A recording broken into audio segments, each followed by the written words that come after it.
Good afternoon. I think we are go, though. Shout if we're not, Christina. Good afternoon. I'm Hamish Falconer. I'm a visiting fellow here at the European Studies Council at Yale, and they're kindly hosting us for this discussion this afternoon. Thank you first to the great panel for giving us the time, and to all of you for tuning in. We're going to be talking about Britain and great power competition. In particular, how Britain might navigate a more competitive geopolitics after Brexit. It's a real pleasure for me to introduce a fantastic panel. We have the legendary historian, Professor Paul Kennedy, here at Yale, but hailing from Northern England.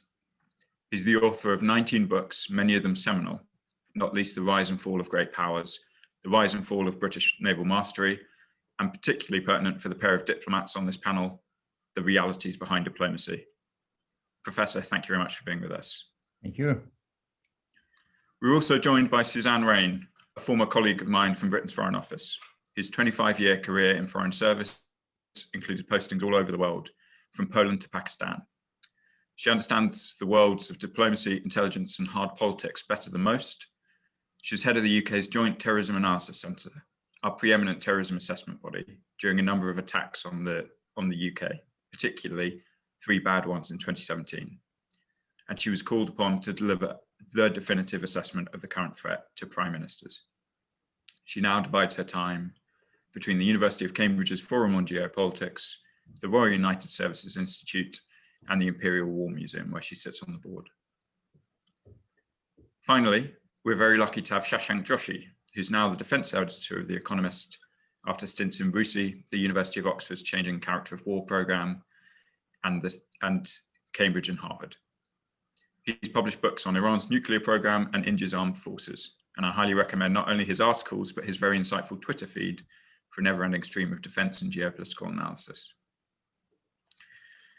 Brevity is the soul of wit, so we'll keep the discussion to a round hour. Rather than prepared remarks, I intend to ask each of our panel a prepared question to get the conversation started, but please do feel free to throw out questions into the Q&A box at the bottom center of your screen, and we'll take them as they come. The event's being recorded and live streamed by the European Council, so do feel free to tweet along if you would like. I'm going to start with a question to Professor Kennedy. Professor, in your 1987 book, The Rise and Fall of Great Powers, you generated a great deal of anxious debate by predicting that the US might decline to be only a very significant power in a multipolar world. Has that come to pass? In an age of ever more expensive military technology, will China and the US of A be the only powers strong enough to be poles? There's 2 linked questions there, Hamish. One is the US only a big player in a multipolar world? And the answer to that simply yes. Only a big player is a very, very big player, but it is so. It is not the dominant force in world affairs that it was in 1945. The second related question, and it is related because we're all the time talking about relative power shares in the world, whether it's economic or military or technological. The second part is the incredible rise of China in that period of 30 years since the first publication of Rise and Fall of the Great Powers. I'm happy to say that the final part of the book caught a sense of China's takeoff. I think now we definitely are in a world to be described, honestly, as a multipolar world in which the US has a really big share of it, but it is not dominant, and it has to consider its relationships vis-a-vis 3 or 4 other major players in the world, which we will talk about in the following discussion. Thanks, Paul. And I guess maybe just going back to the question of which those players are, do you think that the cost of maintaining a large defense force for both US and China is becoming so prohibitive that they're in a different league from everybody else and accelerating in that advantage? Yes, you just have to look at the figures of the IISS, the military balance figures, or some RUSI figures, to see that the amount of money that the United States is spending on defense is, as it has been since the 1943 or so, substantially bigger by a multiplication factor than any other single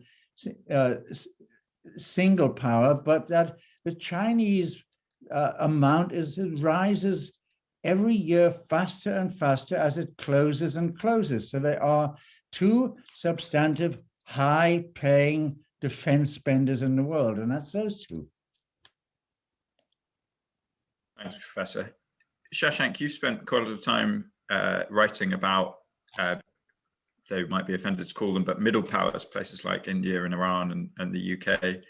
How do you see this from the perspective of middle powers? Does it feel like aligning with either the US or China is the only realistic military option, or do you think that the middle powers are potent enough to stand on their own? Thanks, Hamish. Thank you for having me today. It's a great question. I think it's a very useful one to consider, not just from a UK perspective, and it's a great time to discuss this because, as not all of your listeners may know, we're in the midst of an integrated review of our foreign and defence policy, which grapples with some of these very questions. And the answers that we come up with will have some resonance for countries like, perhaps not India, but certainly South Korea, Japan, France, Australia, countries that are important. And I think there is a tendency sometimes to assume that in a world that is in many ways increasingly bipolar, in some respects, certainly military competition, or tripolar if you count Russia, that middle powers are just lost and adrift and have no real means of influencing this. And I think we see this in a sort of a sense that, how can sort of the UK or France possibly hope to take on China? This is delusional. I think that's a mistake. And I think it's a mistake partly because in a world in which the margin of superiority of the United States has declined drastically, and if you look at it in purchasing power parity terms, which of course we ought to do for many, many types of measures of military capability, Russia and China don't import their soldiers. They pay for them in rubles or yuan. The gap is alarmingly small. And it's sort of Chinese spending maybe 75% of US spending on those measures. And I might get the details wrong there precisely. And in that context, middle powers, particularly countries that are middle power partners of the US, and of course, China does not have really any middle power partners other than Pakistan and North Korea, who are both really, in their own respects, small states, one of which is really a liability. These are significant proportions of potential coalitions. And of course, in multipolar contexts, as the historians on this panel will know better than I do, coalitions matter a great deal. I was discussing this yesterday on Twitter, which you kindly gave my Twitter feed a shout out. And I pointed out, look, the UK and France may be dwarfed in their budgetary capacities by China, by the US, but they can bring to bear 2 carrier strike groups between them. They can bring to bear F-35s in the UK case that plug into South Korean, Australian, Japanese capabilities in Asia. They have about 13 nuclear attack submarines between them, which seems like not very much. But as someone pointed out to me when I tweeted this is a 26% boost for the US at a time when the US is increasingly stretched across these areas, facing a Navy that is pushed to absolute limits in terms of presence, deterrence, operations day to day.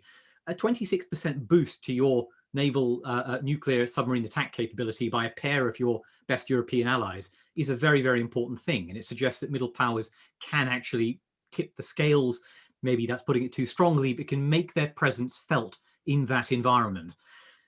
Can I have a couple more minutes, Hamish, to finish that thought? Is that okay with you? Please do, please do. Please cut me off if I'm rambling, but I just want to say 2 other things about middle powers.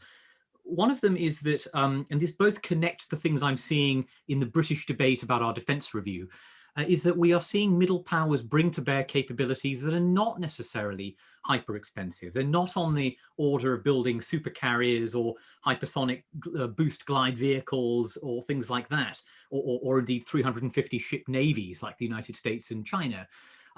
In the UK case, our defence review, it's becoming very clear, will place enormous weight on 2 capabilities that I think reflect something very important, and those are cyber capabilities and space capabilities. Cyber capabilities in the form particularly of offensive cyber instruments. We have just publicly avowed a national cyber force that is a joint civilian military cyber force that has offensive capabilities, that has been operating since April, and that is in some ways unique in that it does the full spectrum of functions from law enforcement all the way up to disabling air defenses in wartime. And again, middle powers can invest in those capabilities in ways that would be very hard to invest in large-scale carrier strike or large navies or huge land forces. And space I won't go into now, but we could go into. And the final point, of course, is that we also see a tendency, I think, of middle powers to push their resources towards very fungible and geographically fungible capabilities. And again, in the UK case, one outcome we all expect of the Defence Review is that it will have a clear maritime tilt. It will deprioritize land power, which may have implications for our commitments to NATO, for North Atlantic security, but it will prioritize maritime power. There'll be a maritime shift. And I think we see that trend certainly in maritime Asia amongst lots of the middle powers, South Korea, Australia, considering light carriers of their own, and so on. So for all of those reasons, I'm reasonably optimistic about the capacity of middle powers to make a substantial difference. But of course, the big question is, do they want to play that role in ways that will incur substantial diplomatic and other costs from China? And of course, that's a very separate debate and issue that we can get into. Great, thanks, Shashank. I might just jump quickly back to Professor Kennedy, because the mention of Britain shifting once again towards a maritime posture is obviously very tempting to ask the author of The Rise and Fall of British Naval Mastery, a rise again for British naval mastery, or do you think that, as Shashank alludes to, that this may be a hypothetical strength which we will struggle to deploy given the diplomatic difficulties involved? Well, I think Shashank and maybe this review will be onto something there, Hamish, but I do think that they're probably tilting in the wrong direction. I think that the significant naval experts would say that our really big asset are those submarines, not necessarily more of the intercontinental ballistic sea launch missile submarines, but the attack submarines. We have something there which, say, the Chinese Navy cannot handle, cannot deal with.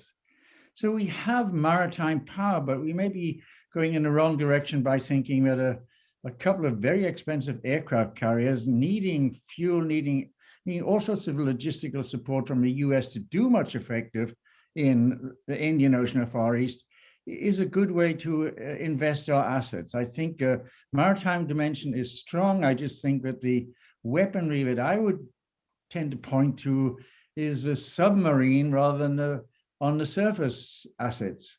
Thank you. Interesting. I might turn to Suzanne, because Suzanne, you're a veteran of many of the debates in Whitehall about how Britain can best align itself with its allies, and in particular with the US. But you also have extensive experience of working on counterterrorism. This shift towards great power competition, certainly in the British context, as Shashank has pointed out, seems to involve a pivot away from land warfare and counterterrorism towards naval, cyber, space sort of warfare. Do you worry that we might be overcorrecting? What implications do you see for Britain's positioning as we move towards more great power competition and less terrorism type focus? There's a whole load of questions all bound up together there, Hamish. Just coming back to the starter question you asked about polls, I think to be a poll, you have to have an offer. And essentially the question is, who's going to fix the big problems of the world? Because they're going to be the ones that essentially rise to the surface of people's consciousness. And I was very struck, I'm going to link all of this neatly together, hopefully. I was very struck by President Biden's speech in State Department last week on US foreign policy, that he didn't mention, so everybody, the coverage said, this is great because America is back, diplomacy is back, what a relief, he's going to breathe new life into multilateralism, but he didn't mention Iraq, Syria, Afghanistan, actually India at all. And there's a reason, presumably, it's why he didn't mention Iraq, Syria, and Afghanistan, is because those are draining and ineffective, and he doesn't want his presidency to be associated with them. But just because it's, you know, yesterday's problem doesn't mean that it's not tomorrow's problem. And just because you don't talk about it doesn't mean that it's fixed. So I think there's a proper question there about the willingness of this American administration to deal with something which has actually been an intrinsic part of American foreign and defense policy for the last 20 years. And whether or not it's all very well saying, well, I'm going to do climate change and I'm going to join the WHO, but those are the kind of consensual problems. The question is what you do about the problems that are still, you know, fought over. And for me, if America isn't prepared to get involved, is it prepared that somebody else fixes it? I mean, we've seen how the Russians have stepped in Syria, for example. We've seen Chinese, you know, nobody's really contested Chinese influence in Africa. Perhaps we don't need to, but those are all questions about who gets to be the poles at the end of the day. It's the people who step in and say, we're going to put our feet here. So that's my answer on that one. Then this sort of question about shifting away from tactical short-term terrorism to strategic long-term great power politics or whatever it is. And I just struggle, as you'd expect, with most of the concepts in that. So I'm just going to unpack them a little and then we can debate. So the first point that I want to contest is that terrorism is not a strategic problem.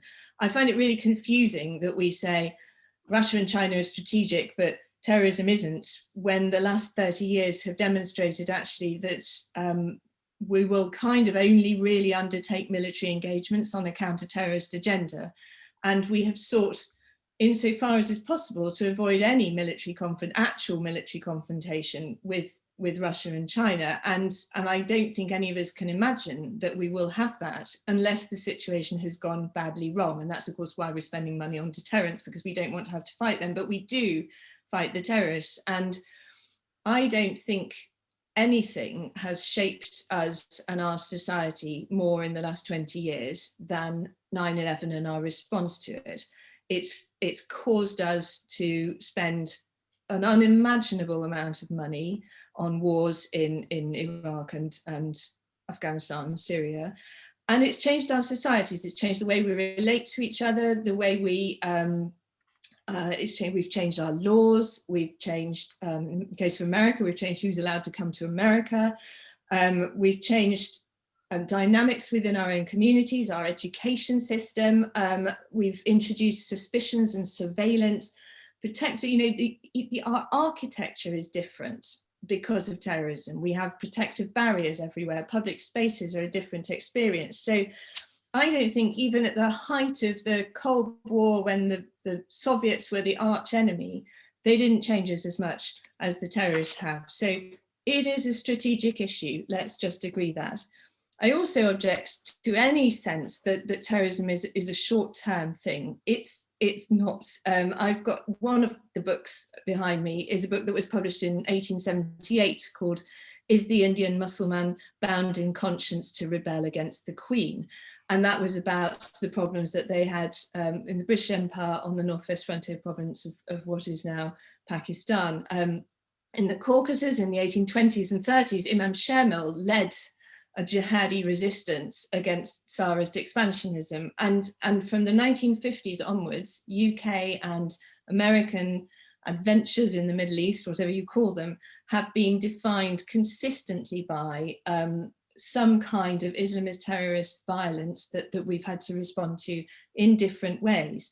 And I contend that the underlying conditions now are no better, and I think probably worse than they were in the 1990s in the run-up to 9/11. We have Islamist movements aligned in ideology, if not command and control, all the way from West Africa through the Middle East and then through Afghanistan, the Maldives, Philippines, Indonesia. So that is worse than it was before 9/11, frankly. My third point is that I think we need to stop talking about great powers and states as much as we talk about a much broader range of actors. So we have states and we have non-states, and we have states that use non-states, and we have multilaterals, and then we have movements. I think the French word, which is nicer, is un mouvance, and this is a new way kind of that's happened in the world where people are organised around causes. And I think there is now an increasing gulf, and this, Hamish, is where the diplomacy issue comes in. There's an increasing gulf of people who think Foreign Office, state competition, diplomacy, multilateralism, and those who are kind of thinking people, movements, technology, resistance. And if you saw how Daesh, the Islamic State, how they recruited people, how they moved money and personnel and equipment, it's a study essentially of a completely different model of how the world works. And it is, of course, the case that most of these non-state actors they have more consistent long-term strategies than we do in the West. And then my final point is about that. It's about the cycles. And this is the heart of your point about whether we overcorrect. So our resource cycle is essentially a 5-year planning electoral resource cycle. As Shashank said, we're now going through an integrated review. We're really looking at how we're going to allocate things. If you look at any graph of terrorist activity against the West, so against Europe, UK, the US, you'll see that there's peaks and troughs. And this is a massive oversimplification, but in the 1990s, it was a kind of trough. And then it ended with 2001. And that peak stayed high for a couple of years and went down about 2007. And then it was a trough. And that ended in 2014 when the caliphate was declared and we had another spike of attacks. And that's been interpreted in lots of different ways. And there are many who say that's because Islamist terrorism is a short-term strategic problem, therefore we'll ignore it or we'll deal with it when it happens. I put it to you that the trough, if the trough is followed by a spike, and every time the spike comes back, it's in the same form and in the same intensity as it was before, then you could interpret those troughs as being a time when the terrorists are doing their planning. So the quiet time doesn't mean that the threat has gone away. It means that the threat is organizing. And it's just that the planning cycle, ours and theirs, is different. So a decline in the graph does not mean a reduction in the threat. And so we've got this Western government kind of panic snooze cycle going on. And the danger is that the desire that we have, as Joe Biden demonstrated in his speech, the desire that we have for a stop point means that it can lead to the wrong decisions being taken because it rests on the assumption that a quiet time is the time when nothing is happening. And it's very, very difficult to judge whether the quiet time is the time when nothing is happening or not. But this is where I think you have to maintain a strong investment in the risk management that is testing how quiet it actually is.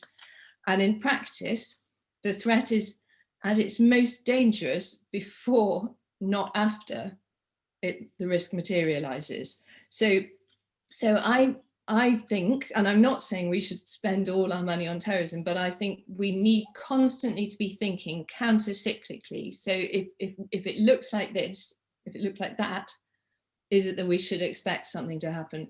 And we should work on the basis that the problem has not gone away if we stop talking about it. Thank you.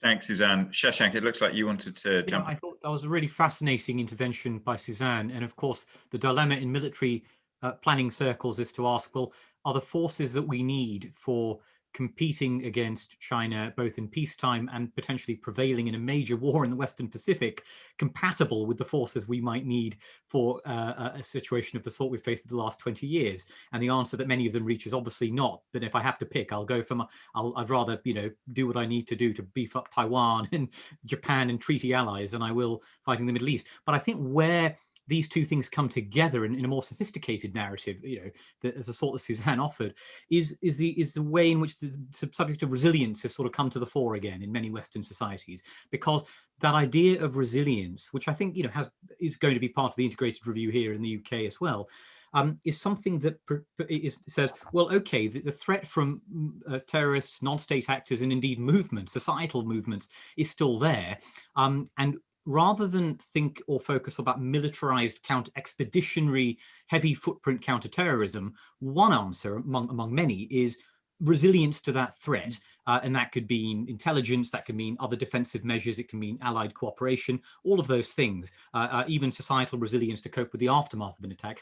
But the reason I think that also meshes quite well with the prevailing mood of big power threats is because we're also seeing the big power threats are not just the Chinese Navy in the South China Sea or in Fiery Cross Reef or Russia in the Baltic. It's also, of course, major cyber attacks that have societally threatening consequences. It's information operations that fracture societies from within. It's those sorts of subnational societal hybrid threats, and the way in which the big powers use those threats, indeed we use them against adversaries and adversaries use them against us, I think leads to some of the same sort of defensive measures. And maybe that will be a sort of point of consensus for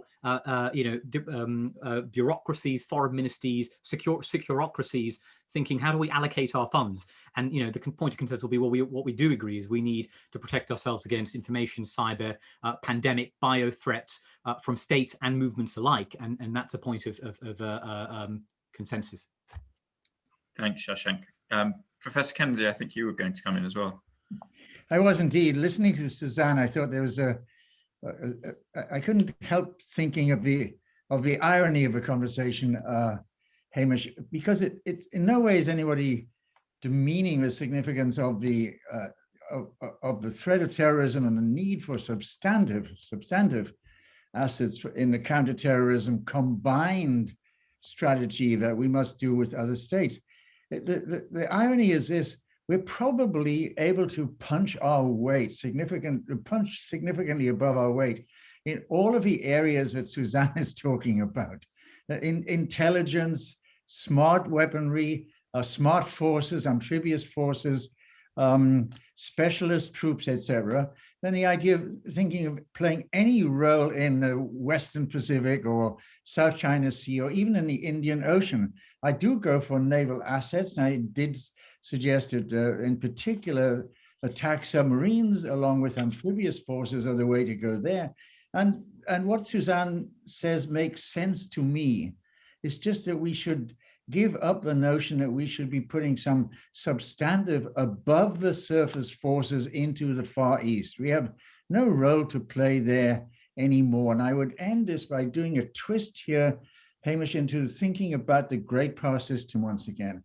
Does the autocratic ruler in Beijing, if you asked him, what do you think about Great Britain and the world now?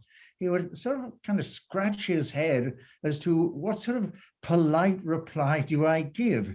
If you ask the guy in Moscow, what about Britain today? You say, well, I did speak at Davos yesterday at the World Economic Forum. I must have forgotten to say something about Britain. We are, in their eyes, relatively small. Maybe the European Union itself is a large factor, but we are relatively back to an offshore island.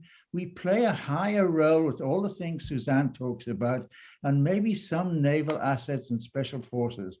But anything to do with east of Suez is, to me, a chimera. Shashank, I'd love your reaction to that, because you've, in addition to the points you made earlier about the relative strength of French and British naval contribution against the Chinese Navy, you've also written about the relationship that Britain has with the Japanese, that some of the strengthening of ties there, and also, and this is an area of particular expertise for you, the UK-Indian defence relationship as well, where I'd be interested in your comment on whether or not other powers in the region see it in quite such a dismissive way as Professor Kennedy suggests that the Sorry about that. Sorry, Hamish. I take a different view. First of all, I think that look at the Chinese reaction to our debate and decision on Huawei. and the degree to which this was sort of, such a sort of a subject of ire for Beijing. Clearly we shouldn't overstate our significance, but I think they do pay a degree of attention. I think the question here about sort of east of Suez is what's at stake. And I think there's a great deal at stake. I think not only our partnership with the United States, our perception as valuable allies, more broadly, the US stake in the Euro-Atlantic region is partly connected to that American sense of us as partners in Asia. And that, of course, is partly why not just us, but also France and even powers like Germany, which have, huge sort of intellectual hurdles to overcome in becoming more involved in that region, have also published Indo-Pacific strategies. I think more broadly what's at stake, though, is also a sense of the rules, a sense of freedom of navigation. I think there was a really interesting comment made by Jean-Yves Le Drian, the former French foreign minister or defense minister. I think he's been both, hasn't he, at the Shangri-La dialogue several years ago, where he said, if freedom of navigation is disrespected and violated in the South China Sea, it could be violated next in the Arctic or the Mediterranean. And even if you don't believe in that sort of automaticity, I think there is something to be said for the idea of violation of rules and the contagiousness of that.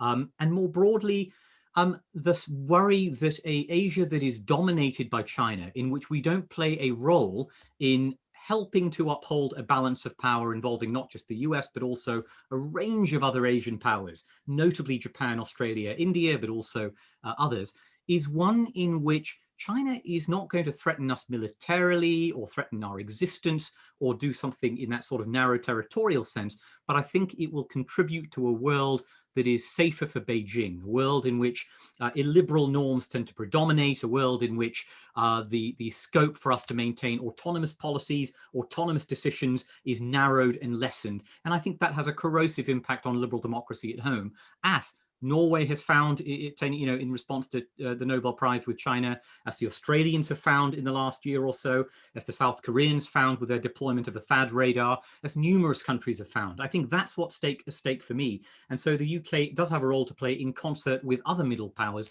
in contributing to a balance of power in that region, in a cautious, sensible, practical way, not overstating our ability to effect change. Thanks, Shashank. It feels only right and historically proper that we've got Brits disagreeing on our role east of Suez and whether one is desirable.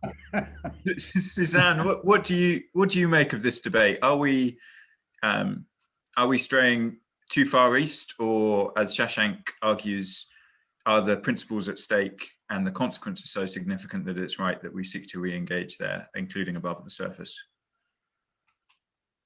I think we can't but have a position, and you've seen it this week with the Chinese action against the BBC, and we have this, I think we feel a very profound responsibility to the citizens of Hong Kong in the United Kingdom, and actually as well our alliances with Australia. Well, this comes to the question of the sort of Anglophone alliance or the Five Eyes alliance, but we have very strong alliance with America, with Australia and New Zealand, and for all sorts of different reasons, we find that the US, Canada, Australia, New Zealand, and the UK all have a beef with China at the moment, which is pushing us into a sort of more adversarial position, and indeed into a sort of collective position. Which is not the case in the same way with the European Union. And I saw a number of things actually today on Twitter, which was kind of saying, well, we can still, I think, what's the European Union's pragmatic and principled? We can be pragmatic and principled, and I'm not quite sure how we can be pragmatic, and I don't see exactly how that works its way through when the BBC has been banned and we're going to offer citizenship to all these Hong Kong citizens, and the most appalling stuff is going on in Xinjiang province with mistreatment of millions of Uyghurs, which somebody, again, this comes back to my question about who's actually going to do something about stuff which is unacceptable by all the norms that we all say that we want to live by. And this, again, I think these are the kind of challenges which I mean, this is a huge subject, Hamish, but this throws up a question about efficacy of the United Nations, ability of any of us to stop what has been called, I think, probably justifiably genocide. And if we can't, what are we all for? You know, so I think we're going to be clearly dragged into it, and we should be dragged into it because these things are wrong. And if we mean what we say, we should do something about it. And then the question is how, in God's name, we actually make things change. And that's where I think even America, you saw what President Biden said about Burma last week. You know, what are the tools to sort of implement our words? And I don't think any of us have quite worked that out. Great, thanks, Suzanne. On the question of tools, Shashank, I was interested in your view on whether or not the changes in UK defence are going to amount to a revolution or an evolution. As Professor Cameron Kennedy remarked to me a couple of months ago, usually the way these things work is that the pie gets sliced into small little bits for each of the services, and things tend to be more evolutionary than revolutionary. But as you pointed out in your opening remarks, there does seem to be a real focus on new capacities, or certainly going back to naval warfare in a way that I think hasn't been seen for quite some time. How significant a change do you think this will be? Well, as you and Suzanne know very well, lots of governments come into office and say this defence review will be much better than the last one, the last lot did, and promise that it will be game-changing. And that's not always been the case. Rarely has it been the case. And of course, what we do need to remember is, although there's been a profound financial uplift to defence, quite remarkable in the middle of a pandemic with huge levels of public debt. You know, the headline figure is 16 billion over the more than was promised in the manifesto. A little bit of dubious accounting there, but you know, we'll give them the benefit of the doubt.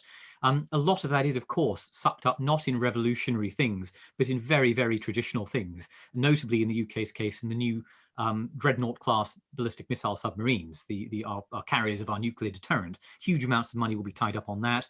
Huge amounts will be tied up also in our new future warplane program, the Tempest program, our next generation of fighter jet. But if we put that aside, I'm inclined to be a little bit less cynical than some of my colleagues in the defence press and say, actually, I think there are really quite ambitious schemes afoot, and I think there is a willingness to actually sort of slay some sacred cows. I noticed the Defence Secretary a few months ago, before in September, I think it was, talk about the UK's sentimental attachment to static armour-centric warfare in the European plains, which may not be very reassuring if you're Estonia, where we have a battle group deployed, or NATO, to whom we have all these obligations for, forward land defence. But when I listen to senior military figures talk in the last few months and brief us, I get the sense that there is something, serious afoot, not just in terms of what we're investing in terms of space, cyber, and different types of modernised forces, drones, but also in the way we think about what you earlier at the beginning of this called the character of war, the way that future wars may look. And just if I can highlight one aspect of that, there's a rather obscure sounding document that was published by the Ministry of Defence called the Integrated Operating Concept, IOPC, which sounds sort of completely dull. And it's written in sort of usual jargon, but it's very powerful because I think what it effectively says is the UK armed forces cannot just be for fighting. They've got to be more for competing in all ways in peacetime, below the threshold, before a war breaks out, as it's in a grey zone, and after it breaks out. And they've got to move seamlessly between those. And what that might mean is naval presence, but it might also mean the future commando force that's being developed, which is a sort of part of the Royal Marines. It could mean greater use of cyber forces, not just in a conflict, but day to day, to skirmish with rivals, to compete, to show project power entirely in peacetime. And I think if that is really manifest in the review that comes out, it will be a very, very important intellectual shift, not just for the military, not just for defence, but for the way the entire British state thinks about projecting power, because it will involve, it will require a really much more integrated form of behaviour between the intelligence community in the UK, defence, the Foreign Office, science and technology agencies, and a much greater spectrum of groups that may not have always had to work together, and quite the same way with quite the same intensity for quite such protracted periods. Thanks, Shashank. Professor Kennedy, if I could turn to you to see how new do you think this is, as someone who wrote a book on great power competition in 1987? Perhaps this feels a bit like old wine in new bottles to you. It's not new if you ask that question to me with regard to the United States and its policy options now, Hamish. I do go along with most of the pundits here in this country to say that China is something else. It's so much bigger in every statistical measure we can think of, including the economic one, which the Soviet Union in the 1970s and 1980s was not. It is rise of the projections of Chinese economic power and then translated into military power, make it the only big country which has emerged in world affairs to be eyeball to eyeball with the United States since 1945. So that is different. But if our discourse is about where Britain is in all of this, then I don't think I've heard, with respect, Shashank, much different. We've had to have this quarrel for 50 years now about the Air Force spending, the Navy spending, the commitment to NATO, the tanks on the battlefield spending, and the new spending that Suzanne is flagging for us, which is really, really significant as well. If you just take the pie, even if that pie has, Shashank, been expanded by 10 billion or so of defense budget increases, if you take that pie of British defense spending overall, including the counterterrorism and AI and all sorts of space stuff, and slice it up, we are thin in pretty well all of those subfields. And I tend to go along with Suzanne and think that this is the area she talks about, the ways which we can have the larger impact with our allies and towards the United States. And some of the other things, especially what we can do east of Suez. Of course, we are going to fight for Australia and New Zealand if that comes up. But other things, I don't think we should be there. Suzanne, what do you make of this debate? Well, I wouldn't present myself as an expert on military defence systems, but one of the things, Hamish, this won't surprise you to hear, that I learnt during my time in the government is that often it matters less what the capabilities are that you have than how you decide, or if you decide to use them. So the question actually that is about Britain's place in the world is our ability to take effective decisions and to maintain a consistent strategy and to maintain our alliances. So you could look, I mean, the best example for this is our absolutely utter inability to take a proper decision on what to do about Syria. And we built a coalition of allies who we systematically then encouraged and let down. And we ended up we ended up pursuing a strategy where we encouraged the Syrian Kurds to take the sort of eastern half of Syria in the knowledge that at some stage we were going to have to abandon them, and then essentially they would either give that territory to the Russians or the Syrians or back to Daesh, and that was our strategy. And if you'd written it down on a piece of paper and presented it to the Prime Minister at the beginning, it wouldn't have been the one that we selected. So what was the means by which we ended up taking those decisions? And I know we sort of paralyzed ourselves. And the point I'm making really is that there are now so many sort of checks and balances to taking bold foreign policy decisions that I think that is going to be our biggest challenge, not whether or not we've got the capability, but whether or not we dare to use it or dare to be the first to use it in some of these things. And again, that relates quite strongly to our relationship, our partnership, the UK's partnership with America, because I think we've almost fallen into a pattern where we assume that we think the same thing, and we assume, therefore, that America will take the decision, and that will make it easier for the UK to take the decision, and then we will come in behind the Americans with our contingent to their effort. And I think we need to be brave enough to set our own line and take our own decisions. Thanks, Suzanne. There's a lot in there. I was just going to pick up on one particular issue which you flagged, which is proxy warfare, where clearly the UK's and American experience in Syria involved working extensively with proxy forces in the form of the Kurds, and that was a uncomfortable experience, I think, for both sides. It's Shashank referred to this sort of grey zone and sub-threshold war, where the Russians in particular are seen as great masters of proxy warfare, or what I think grey zone warfare is probably the best way to describe it. I'd be interested in what the rest of the panel think about the future trajectories of war. It does seem like in the debate about great power competition, there's a group of analysts who think it will all involve complicated space and naval systems, and there seems to be a group of analysts who think it will involve a bunch of grey zone type activity, which is closer to sort of counter-terrorism proxy warfare experience of places like in Iraq and Afghanistan. I'd be interested in what the panel think about that dichotomy and whether or not we can do both. Maybe we could start with you, Shashank. Sure. Well, first of all, I'm not sure one can sort of specify that sort of trade-off. In the Cold War, of course, we saw the very fact that high-end military competition was so destructive, and of course both sides prepared for it and invested in it, knowing it was a possibility.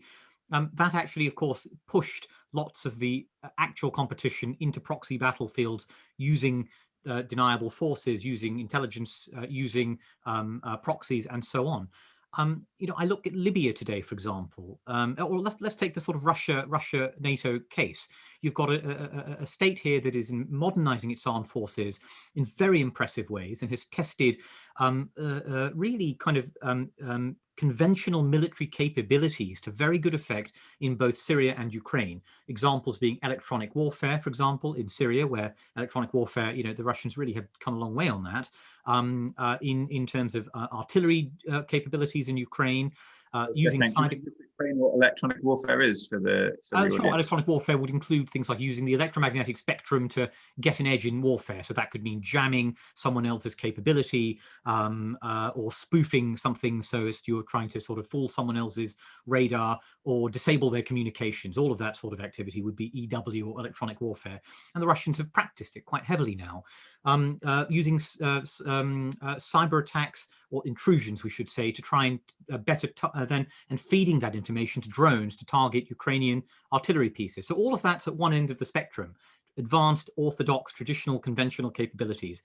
Now go to Libya, where you have Russia sending MiG jets to General Haftar's forces in the east of Libya in a civil war, painting them in a different color, painting the Russian markings off so they're deniable, but they're still Russian jets. And of course, using the Wagner Group, a large, substantial body of private military forces to wage some of the battles on the ground, a force that's also been used in Syria. So we see, in other words, both ends of the conflict spectrum in use at the same time, often in the same country by the same adversary.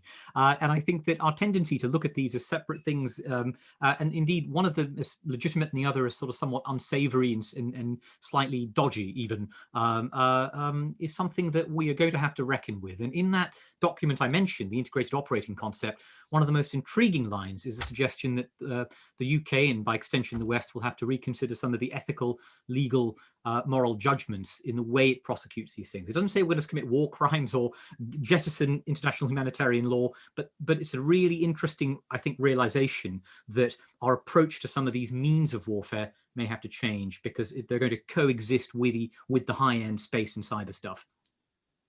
Suzanne, I suspect that you've got a view on that.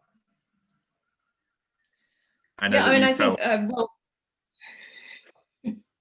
think the question about what's legal and what isn't is really, it's fundamental to everything. So is there operating space for the UK, for America to behave in the way that that Russia does. And in a lot of instances, if you go to the lawyers, they'll tell you no, that there is no lawful basis for that action. And so then we've got a problem. And I suppose a really neat example of that as well on a different level is the enduring problem of the foreign fighter camps in Syria, which have still got tens of thousands of fighters in them and at least 10,000 foreign fighters.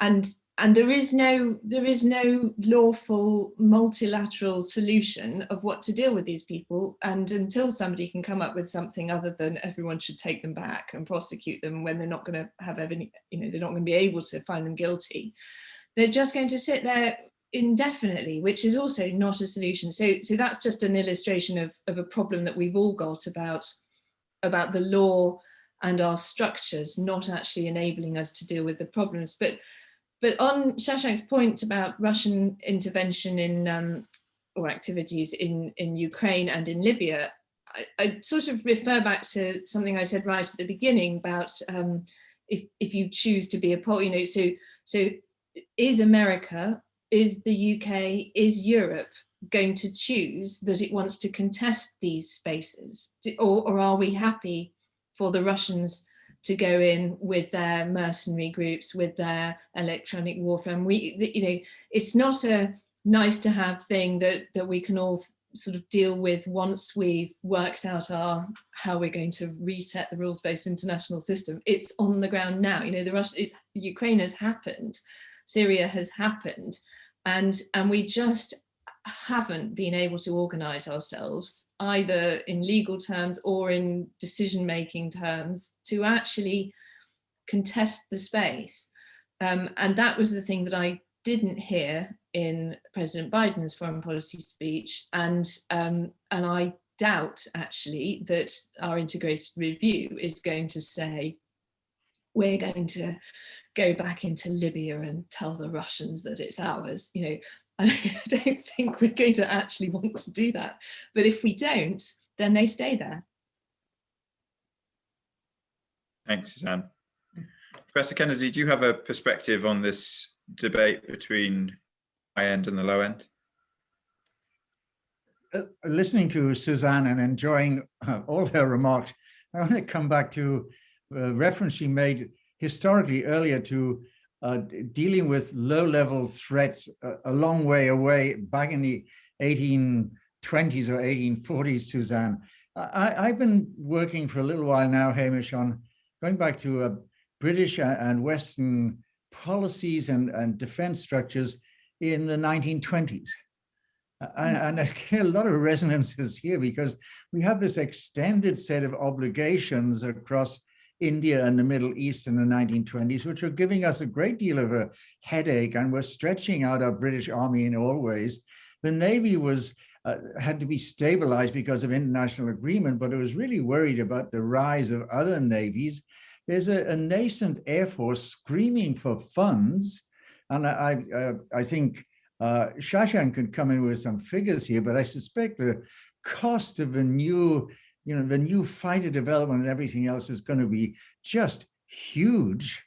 And we are rather lucky that we can just have this debate between the different angles and the different aspects of high-level warfare and high-level threat, Hamish, and lower-level threat in a time of relative placidity, and when we're allowed to get away with a defense spending of 1.75% or 2% of our GDP, rather than needing to scream it up to about 4%. So I think at the moment, I incline, Suzanne, if I can provoke you a bit, I incline to follow what I suspect the great Lord Salisbury, the greatest of our foreign secretaries, would have done, and to say, I'm sorry about the Syrians, but let the Russians get in and stew in this mess hole.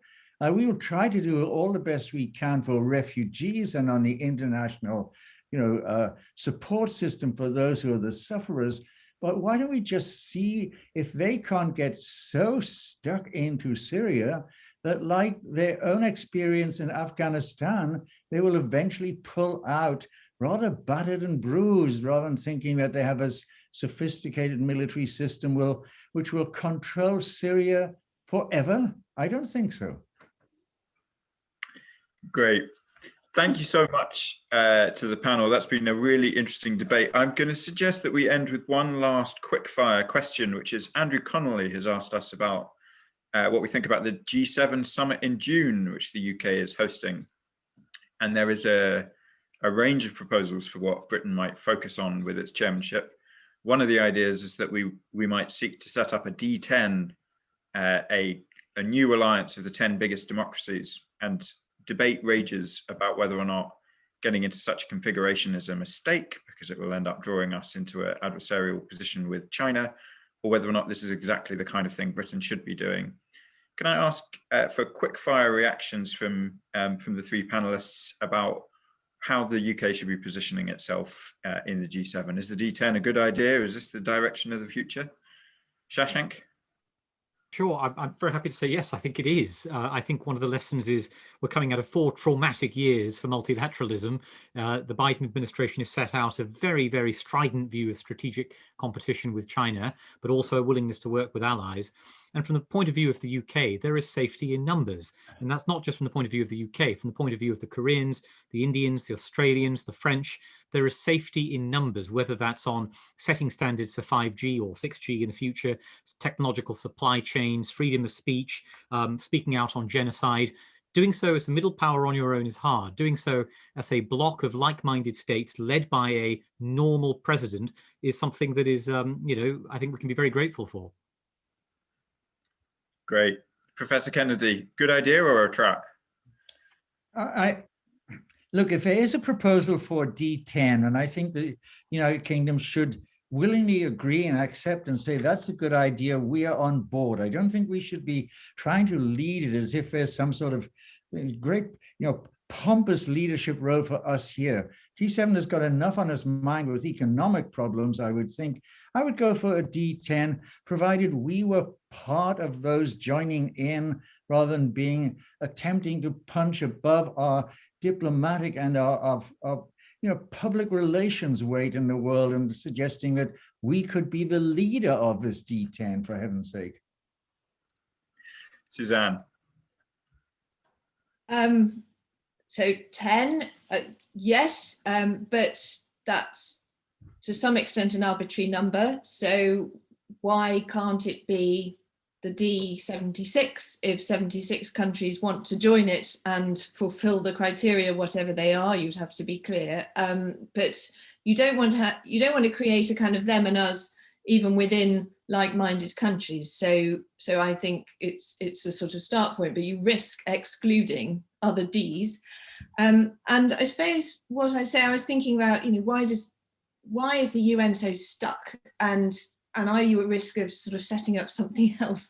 And I think it would work, not if you limit the number, but if you make it an aspirational thing. So you make it a club that countries want to join. And the sort of key to membership is essentially to show that you're a functioning democracy, I suppose. You're behaving according to whatever the rules-based international system looks like. So make it something people want to be in, and don't limit the membership. Great. Well, I've really enjoyed this discussion, and it's a sign of how rich it was that we got 3 different answers to the same question at the end.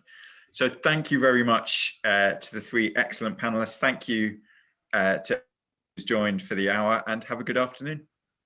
Thank you. Thank you very much. Thank you, everyone. Thanks to you all. Thanks.